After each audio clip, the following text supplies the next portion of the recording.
Et nous allons donc aller du côté de Yaoundé pour ces informations qui nous parviennent à l'instant. Retrouver sur le terrain Arnaud Gueffak au téléphone avec des nouvelles depuis ce soir avec un document qui circule sur les réseaux sociaux faisant état de la libération de Jean-Pierre Amougou Belinga et Maxime Eko, les principaux suspects dans le meurtre de Martinez Zogo.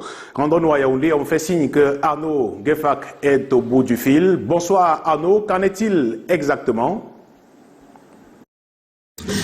Bonsoir Michael, bonsoir à tous. Nous sommes maintenant rendus à la troisième et dernière étape de notre tour de vérification pour cette nouvelle relative à la libération de Amougou Belinga et de Maxime Eko, tous deux inculpés pour complicité de coercion de torture sur l'affaire Martinez Zogo. Alors nous sommes actuellement au domicile de Amougou Belinga. Il y a quelques éléments qui montrent un air de fête. C'est-à-dire qu'il y avait des dispositions déjà préparées pour quelques manifestations irrelatives. Mais des informations glanées ça et là nous font état de ce qu'il n'est pas encore là.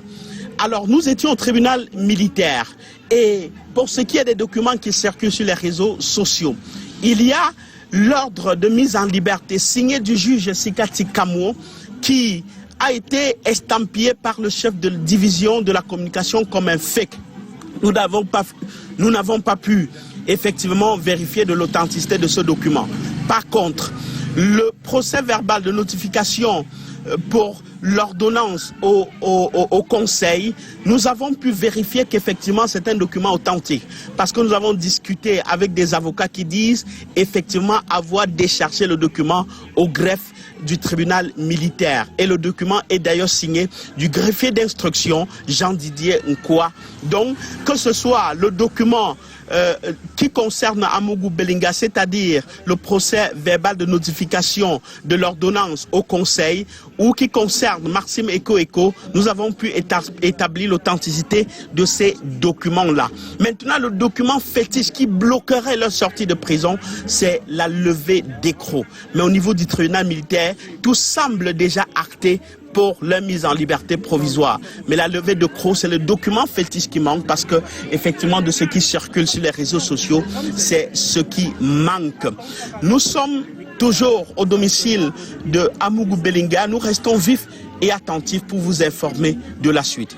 Arnaud Gueffak pour Canal 2.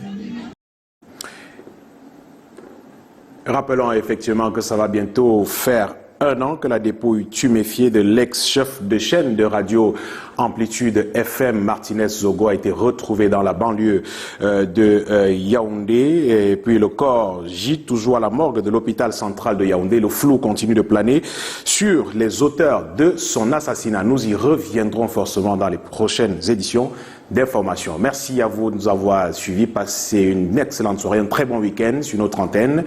À lundi, 19h50. Bonsoir.